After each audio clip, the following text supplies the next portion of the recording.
Next we are going to see continuous tenses. We have seen simple tenses. Next is continuous tenses. So as you know, there are three continuous tenses: present continuous tense, past continuous tense and future continuous tense. But here future continuous tense voice cannot be changed. So we are not going to see future tense, only present continuous and past continuous tense we are going to see. So what are the forms? Present continuous: subject plus am, is, are plus ing form of the verb plus object. This is the form of present continuous. आणि past continuous चा form काय आहे? तर subject plus was or were plus ing form of the verb plus object. So these are the forms of present continuous and past continuous. So again we are going to take a common form for all these two tenses, that is subject plus to be plus ing form of the verb plus object, active voice. See, या दोन्हीसाठी एकच common form खाली घेतलेला आहे, AV, A dot V dot असं तुम्हाला दिसत असेल. सब्जेक्ट प्लस सब्जेक्ट दोन्हीमध्ये म्हणून सब्जेक्ट, त्यानंतर एमिजार आणि वॉजवेअर हे जे आहे हे काय आहे? एमिजार आणि वॉजवेअर तर टू बी ची रूप आहेत, त्यामुळे इथं काय घेतलेलं आहे? To be. त्यानंतर दोन्हीमध्ये आयएनजी फॉर्म आहे, त्यामुळे आपण घेतलेला आहे आयएनजी, आणि दोन्हीमध्ये ऑब्जेक्ट आहे त्यामुळे आपण ऑब्जेक्ट घेतलेला आहे. So this is the form of continuous tenses. Continuous टेन्सचं वाक्य हे या फॉर्ममध्ये असतं. आणि त्याचं पॅसिव्ह वॉइस कसं करायचं? तर as usual identify an object in the given sentence and take it to the first position. Object सुरुवातीला लिहा, त्यानंतर वापरा टू बीचा फॉर्म. प्रेझेंट कंटिन्युअसचं वाक्य असेल तर इज किंवा are, am is are. Past कंटिन्युअसचं वाक्य असेल तर वॉज किंवा वेअर. त्यानंतर वापरायचं आहे आपल्याला बीइंग, BEING. एवढाच फरक आहे याच्यामध्ये, मगाच्या फॉर्ममध्ये नाही, याच्यामध्ये फक्त बीइंग ॲडिशनल आहे, BEING. Why? Because these are continuous tenses.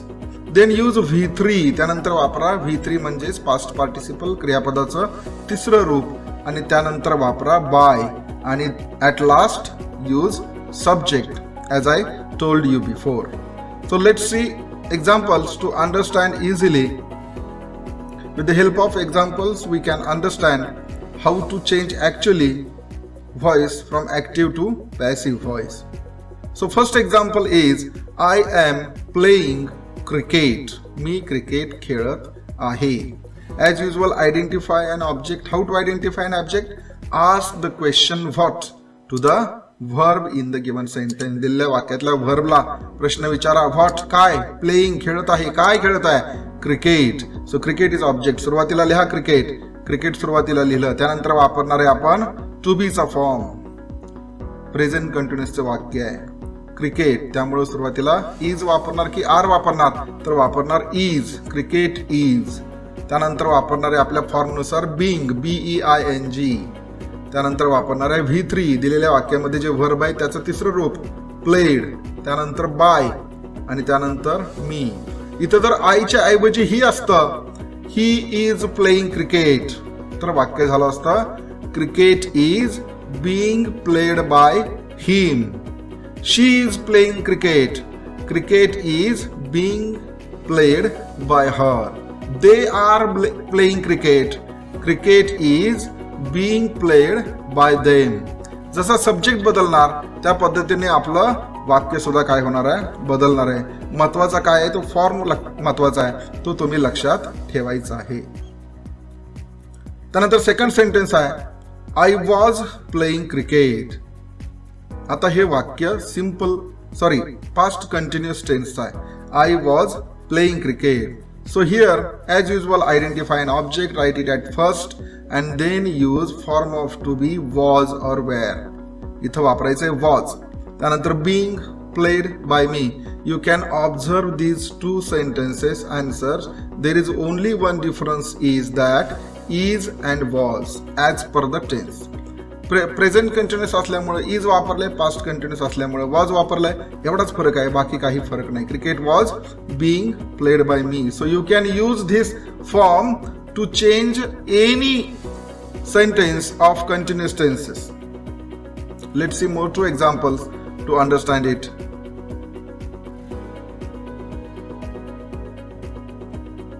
So this is our form, and the first sentence is I am singing a song. मी गाणे म्हणत आहे.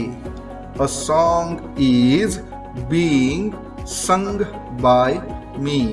A song object form of to be is, त्यानंतर वापरलं being, त्यानंतर वापरलं singचं तिसरं रूप sung, त्यानंतर वापरलं by आणि त्यानंतर ॲट लास्ट सब्जेक्ट शेवटी मी. आता पहा ऍक्टिव्ह व्हॉइस पासून पॅसिव्ह व्हॉइस बनत असताना ऑब्जेक्ट जो आहे तो सुरुवातीला येतो म्हणजेच त्याचा सब्जेक्ट बनतो आणि जो सब्जेक्ट आहे तो शेवटी जातो. I was singing a song. A song was being sung by me.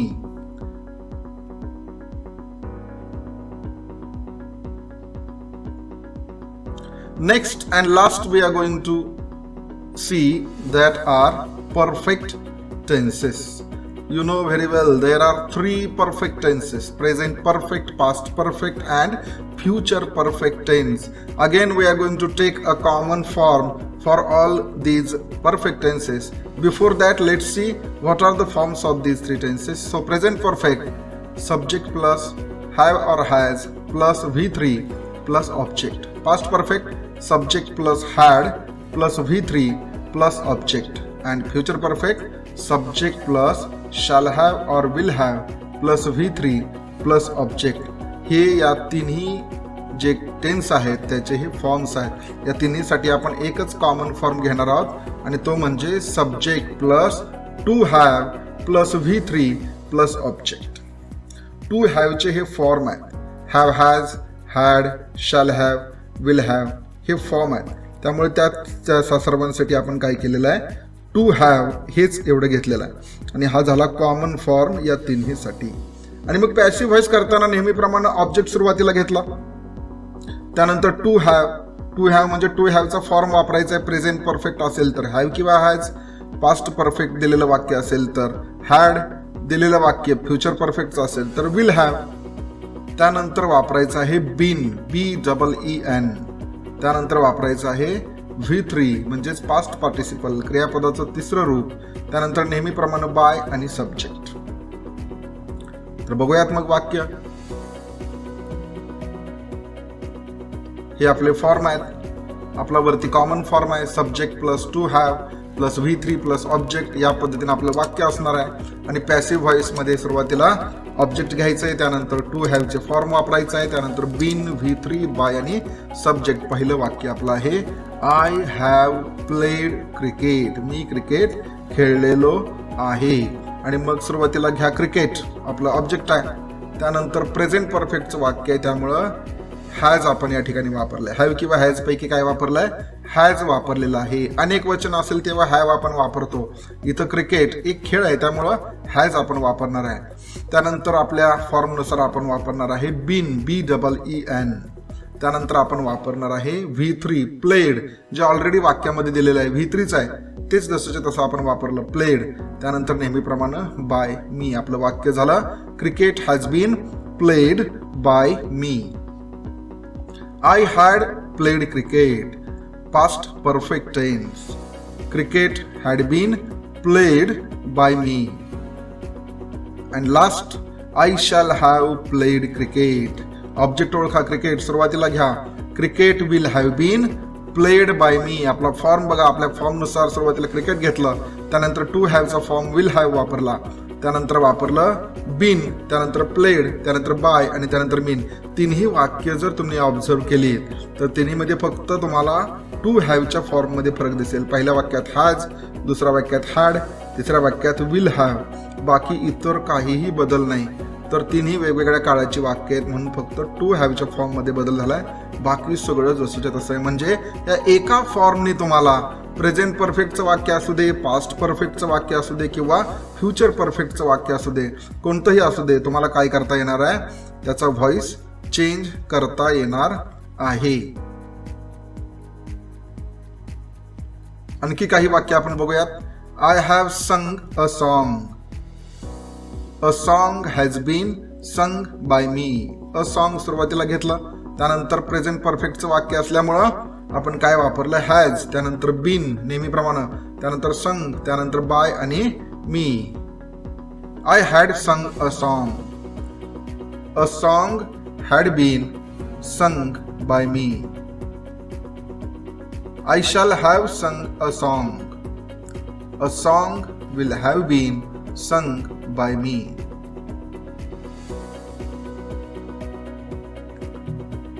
Voice of future continuous tense and perfect continuous tenses cannot be changed. As I have told you already that the future continuous tense cannot be changed in passive voice. Future continuous tense चा voice change होत नाही.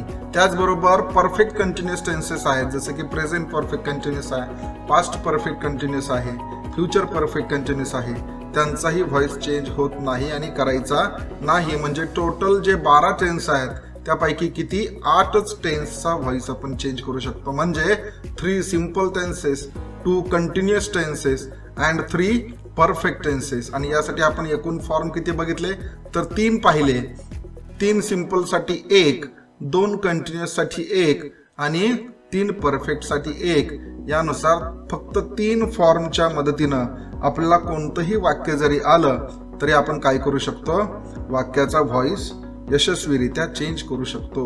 Again see, to identify an object in the sentence, ask a question to the verb what. वाक्यामधलं object ओळखायचं असेल तर क्रियापदाला what नी काय करा, प्रश्न विचारा. कधी कधी काय होतं की खूप मोठं वाक्य असतं आणि मग त्याच्यातलं ऑब्जेक्ट नक्की कोणतं हे शोधणं अवघड जातं काही मुलांना, आणि म्हणून ते करेक्ट ओळखण्यासाठी काय करावं आपण तर व्हर्बला काय प्रश्न विचारायचा आहे, व्हॉट. जे आन्सर येईल ते तुमचं असेल object. There may be more than one objects in the sentence. Sometimes it happens there may be 1 or 2 objects in one sentence. एका वाक्यामध्ये एकापेक्षा जास्त ऑब्जेक्ट्स असू शकतात. अशा वेळेस काय करायचं मग तर to identify another object in the sentence, ask a question to the verb whom. त्याला प्रश्न विचारा, whom, कोणाला, असा प्रश्न विचारा. तुम्हाला तुमचं दुसरं ऑब्जेक्ट मिळेल. For example, he gave a pen to me. आता हे सिंपल पास्ट टेन्सचं वाक्य आहे आणि आपल्या नियमानुसार व्हॉट हा प्रश्न व्हर्बला विचारला, गेव दिला, काय दिलं, अ पेन, हे झालं ऑब्जेक्ट. कोणाला दिलं, हुम, मला दिलं, हे झालं सेकंड ऑब्जेक्ट. इनडायरेक्ट ऑब्जेक्ट असंही त्याला म्हणतात. तुम्ही दोन्हीपैकी काहीही सुरुवातीला घेऊन वाक्य करू शकता. म्हणजे अ पेन सुरुवातीला घेतलं, a pen was given by him to me, किंवा a pen was given to me by him, या पद्धतीनं. त्याचबरोबर टू मी, मी हे सुद्धा सुरुवातीला घेऊ शकता. सुरुवातीला मी येताना त्याचं होणार आहे I was given a pen by him, या पद्धतीने सुद्धा तुम्ही वाक्य करू शकता. म्हणजे दोन्ही पैकी कोणतंही ऑब्जेक्ट आपण सुरुवातीला घेऊ शकतो आणि आपलं वाक्य पॅसिव्ह आपण करू शकतो. And the last type we are going to see how to change active to passive voice, that is of imperative sentences. Imperative sentences म्हणजे आज्ञार्थी वाक्य. आज्ञार्थी वाक्यांचा व्हॉइस कसा चेंज केला जातो ते बघण्या अगोदर आपण त्याचा फॉर्म बघूया. त्याचा फॉर्म असतो V1 plus object. V1 means first form of the verb, क्रियापदाचं पहिलं म्हणजेच मुख्य रूप, आणि त्यानंतर येतं ऑब्जेक्ट. आता जनरली इम्पेरेटिव्ह सेंटेन्सेस मध्ये सब्जेक्ट असत नाही. For example, open the box, close the door, switch off the fan, या पद्धतीची वाक्य आहेत त्यांना आज्ञार्थी वाक्य असं म्हणतात. आता ही वाक्य कशा पद्धतीने करायचे आपण पॅसिव्ह व्हॉइस, तर त्याचा फॉर्म अशा पद्धतीने असणार आहे. लेट सुरुवातीला वापरायचं, लेट, LET, लेट. त्यानंतर दिलेल्या वाक्यातलं ऑब्जेक्ट आहे तसं लिहायचं आहे. त्यानंतर वापरायचे बी, BE, बी, टू बी ची रूप नव्हे तर बी वापरायचं आहे तसं. आणि त्यानंतर वापरायचे आपल्याला दिलेल्या वाक्यातल्या व्हर्बचं तिसरं रूप म्हणजेच V3, म्हणजेच पास्ट पार्टिसिपल. काही वाक्य आपण पाहूयात म्हणजे आपल्याला समजायला आणखीन सोपं जाईल. V1 प्लस ऑब्जेक्ट हा आपला फॉर्म आहे इम्पेरेटिव्ह सेंटेन्सचा. पॅसिव्ह व्हॉइस PV म्हणजे पॅसिव्ह व्हॉइस करण्यासाठी आपल्याला लेट वापरायचंय, त्यानंतर वापरायचंय ऑब्जेक्ट, त्यानंतर वापरायचंय बी आणि V3. So examples are, open the box. सुरुवातीला लेट घ्या, लेट त्यानंतर घ्या ऑब्जेक्ट द बॉक्स, त्यानंतर वापरा बी, त्यानंतर V3 opened. Let the box be opened. Distribute these books among the children. Now identify an object carefully. Ask the question what to the verb. Where is the verb? What is the verb? Distribute is the verb. What to distribute? These books. So it is very important to identify an object. Let, then write down object these books, then use be. Let these books be, then V3 of verb distributed, and remaining sentence among the children. Let these books be distributed among the children. तर या पद्धतीनं आपण पहिले 3 form आपण 3 simple tense साठी वापरलेला 1, 2 continuous साठी वापरलेला 1, 3 परफेक्ट साठी वापरलेला 1 आणि हा चौथा इम्पेरेटिव्ह सेंटेन्सेस साठी.